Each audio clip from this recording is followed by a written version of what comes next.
of The Richard Fowler Show, Democratic messaging expert, Fox News contributor, and Millennial Engagement Specialist, Richard Fowler is an advocate for youth and social policy reform.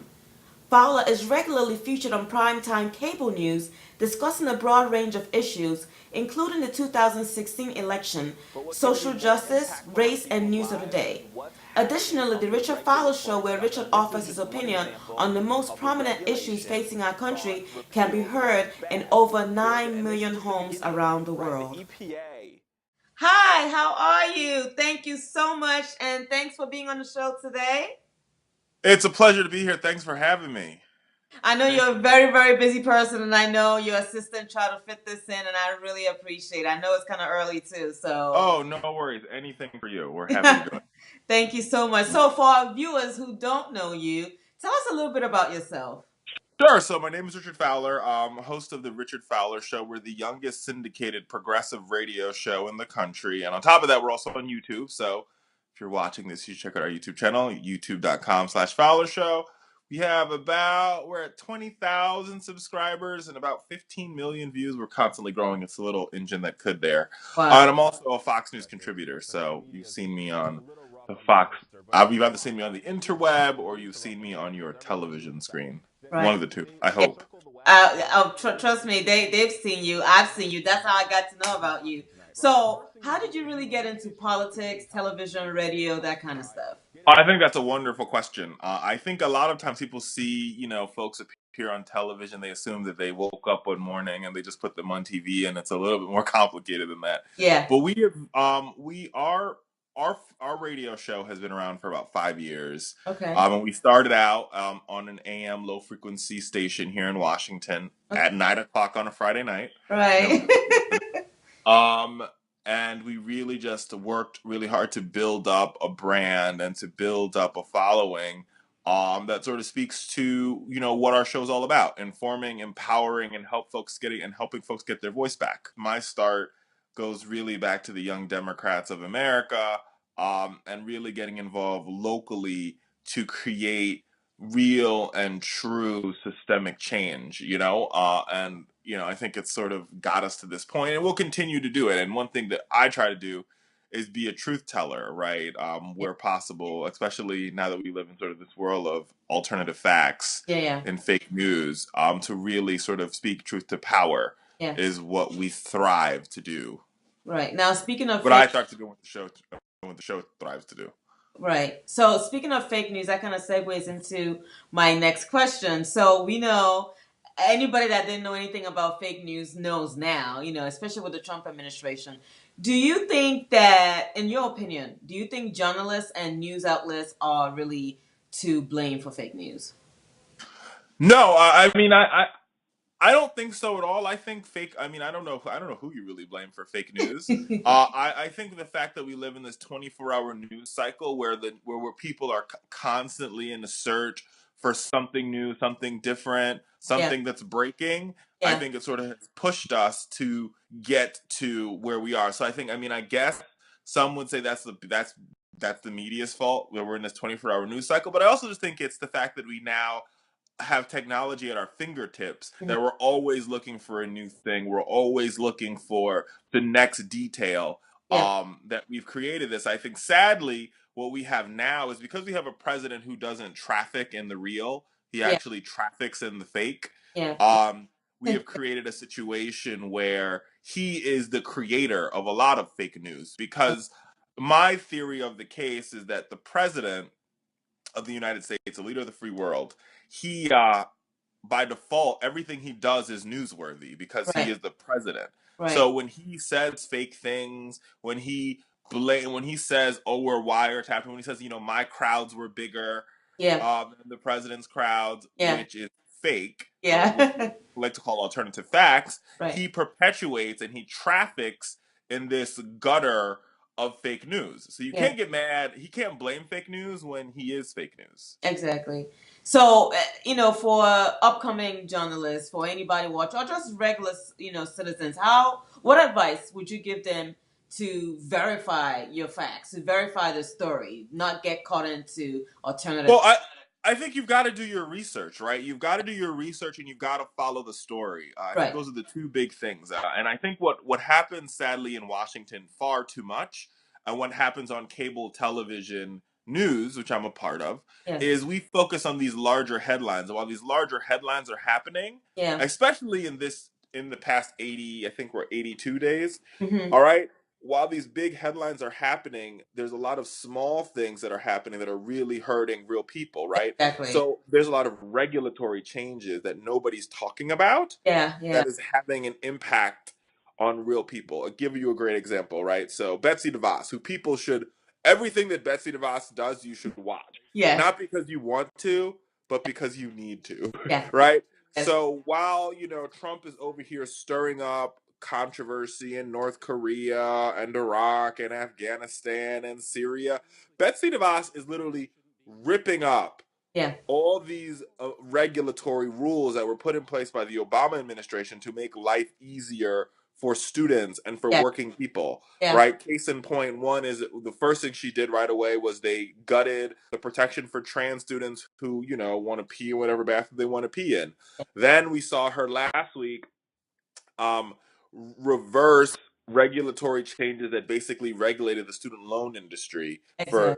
for basically now the student what will end up happening if you watch her very carefully is the student loan industry will go back to what it was 8 years ago, where it's the wild wild west. They could do what they want. They can abuse working families. They can abuse middle class households by charging ridiculous fees, by changing deadlines, Yeah. by engaging in predatory lending practices, which we found, taking advantage of veterans, Yeah. all of these really sick and disgusting things that the Obama administration worked so tirelessly to stop. Mm. Those are all going to come back, and the impacts of these regulations are going to be on the little guy, Yeah. right? It's not going to affect the billionaire or millionaire in Manhattan. Yeah. It's really not even going to affect a lot of the Democrats that who are elected office who don't live in these neighborhoods. It's going to affect everyday Americans. Right. Yeah, yeah. And I know we did, you talked about Neil Gorsuch. I really do want to talk about him a little bit though. Sure. Knowing his history and his stance on past issues, what, in your opinion, what should we expect from him?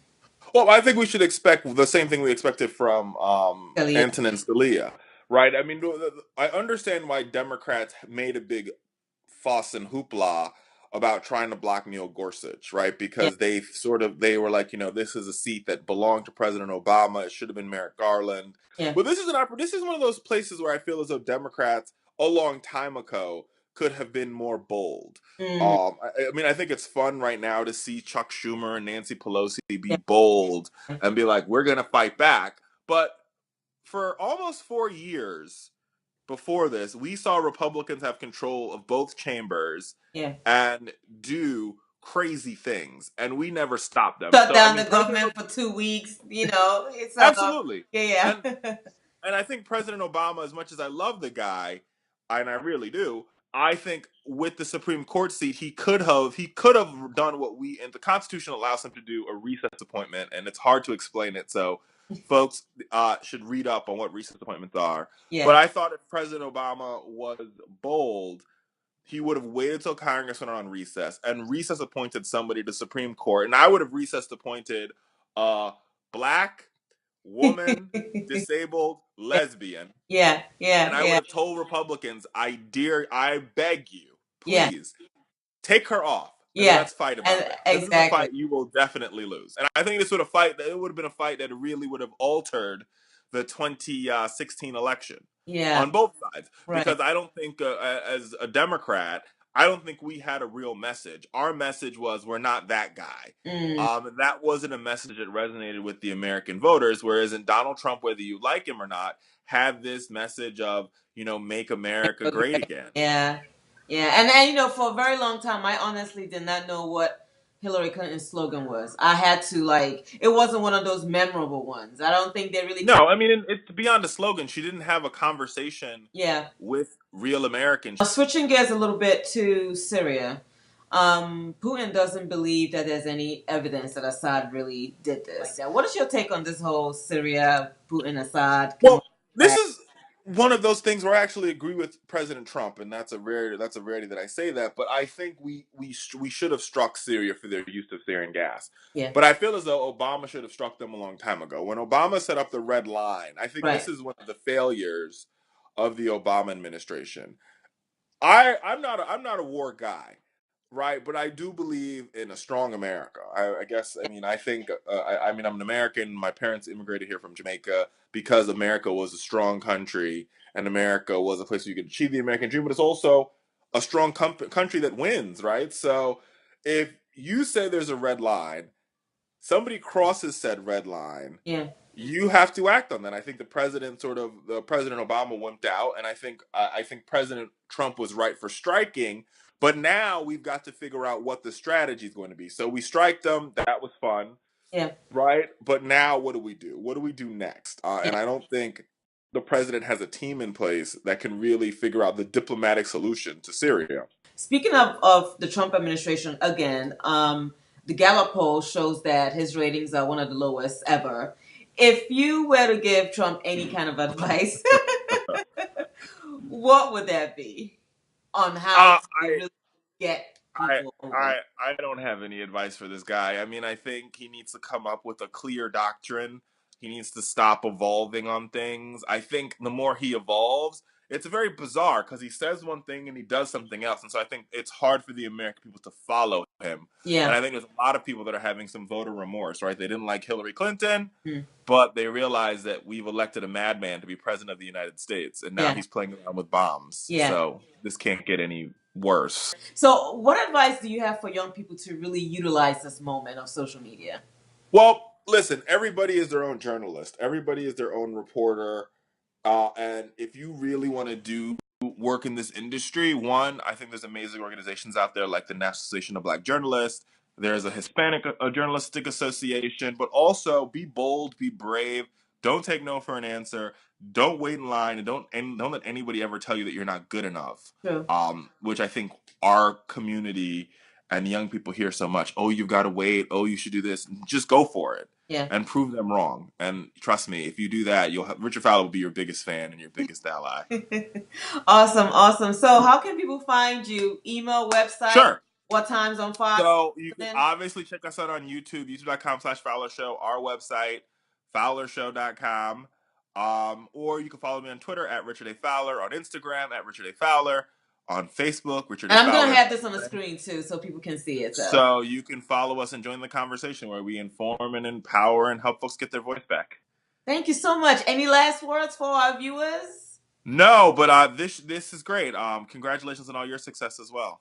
Thank you so much, and thanks for being on the show.